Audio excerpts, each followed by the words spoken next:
Hey, good evening everyone. Tonight, shooting from the greenhouse here. It's way too windy to be outside, I'm sorry for that. It is a beautiful day though still. We're going to be talking about how to convert a 5-gallon bucket to garden hose. I think it has a lot of uses because one, a 5-gallon bucket is cheap. It's only $3 for this container. And also, they can be adapted in a lot of newer methods like hydroponics or aquaponics or small scale, growing and things like that. They're also easy to find in food grade like HDPE plastic, which is really nice. This one I got $3 at Walmart by Encore Plastics. I thought it was pretty cool because it fits this perfectly right in here. So how I'm going to be doing it is I designed mine because I want it to sit on a fence post and then water a specific group of plants and only give them 5 gallons of water. I'm terrible at overwatering my plants, and so I think a metered bucket like this is a great way to go. And so let's go ahead and get started here on the materials we need. One, you're going to need a 5-gallon bucket. Again, $3 at Walmart.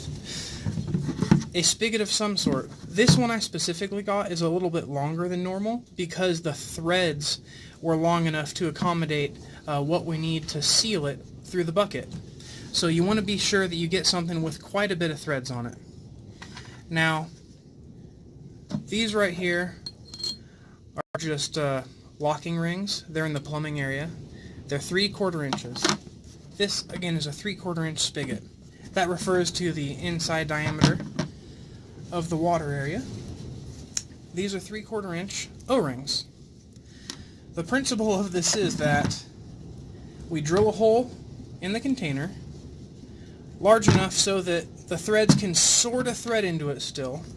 Then the O-ring will sit on the flush face of the bucket and then hopefully give us a nice seal against this right here.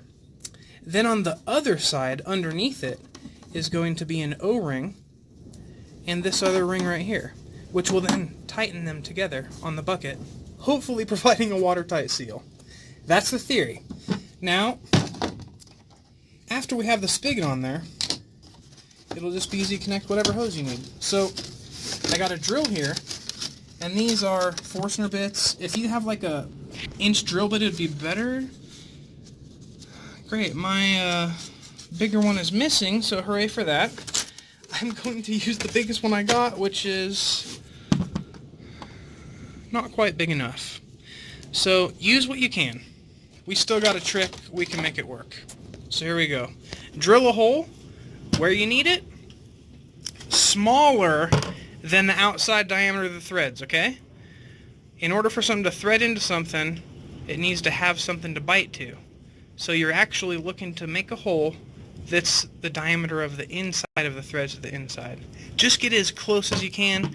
A quick way to check is just like hold the item up like this and then hold it sideways, and you'll see what the diameter is in comparison to the threads.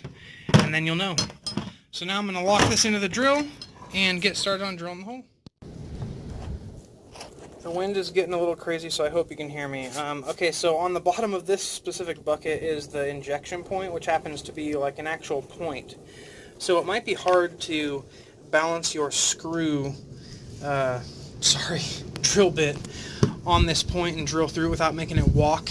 So you can either just cut off with a razor blade or just flip it over and do it from the inside. You know, whatever you're comfortable with.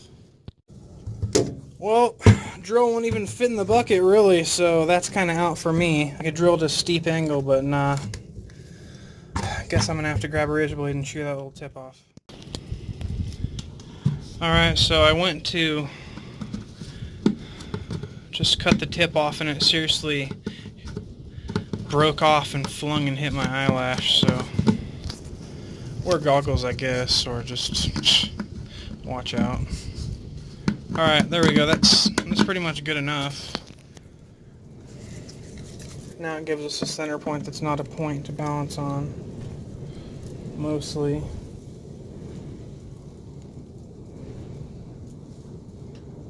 Go.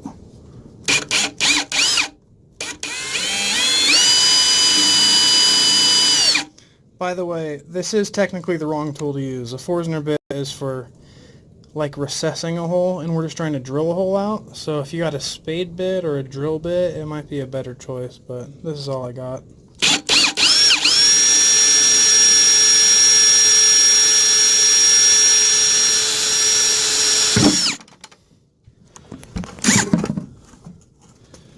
Whew. Alright then, that works sort of. There's a hole there. I got plastic all over myself and the nursery. Cool. Now, you'll see that, for me, the diameter is incorrect. And so, what I have to do is figure out a way to get this to thread in and still seal. You know, luckily, in this case, you technically can just stab this through there and just rely on like this tightening, but I would like it if it would thread. We'll see if we can do it.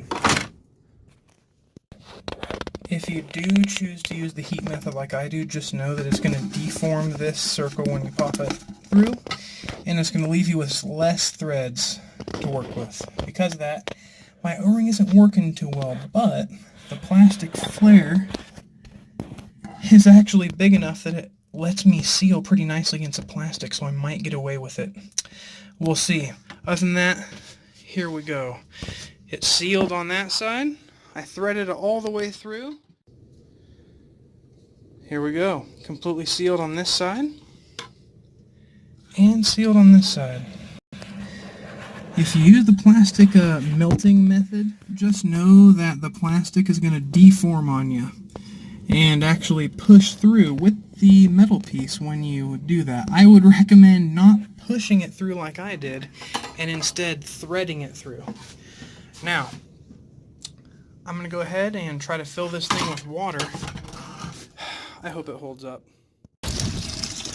Alright, here goes the test. That should be enough water.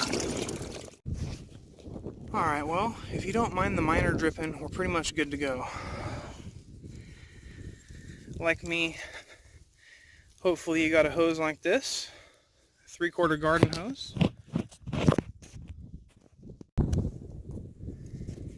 After tweaking it down, the dripping's a lot better. So now what I'm going to do is I'm going to grab this, thread the standard garden hose right onto the spigot.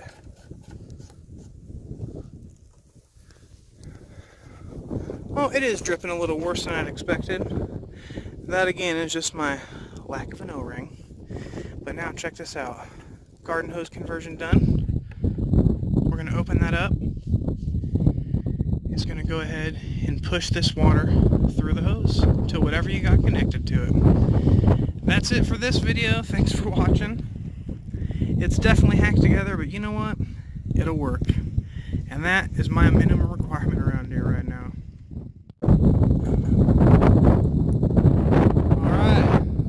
Means it's actually pushing the water through the drip line. That's a great sign. So even though it's only just a couple feet off the ground, it's still pushing all the way through this line. Not bad for a bucket.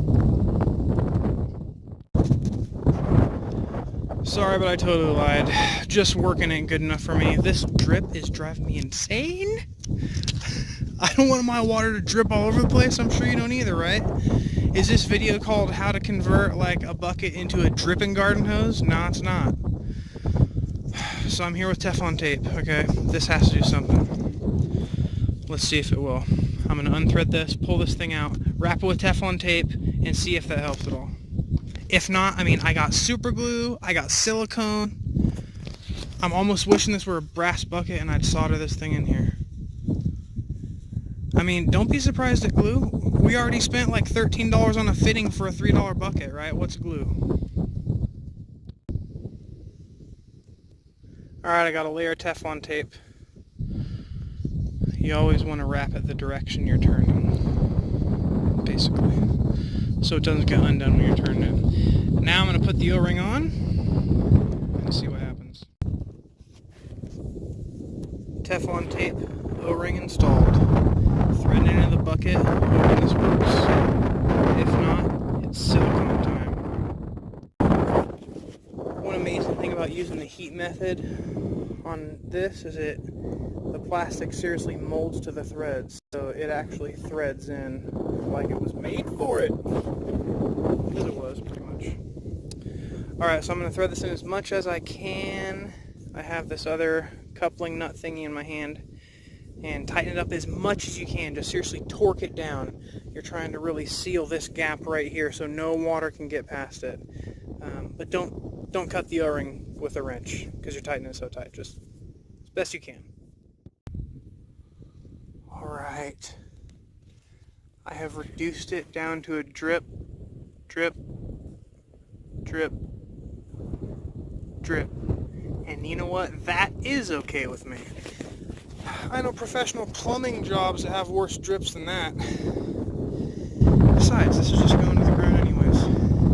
Okay, now I really am going to call it. That is the bucket conversion to garden hose. Have a good evening for real this time.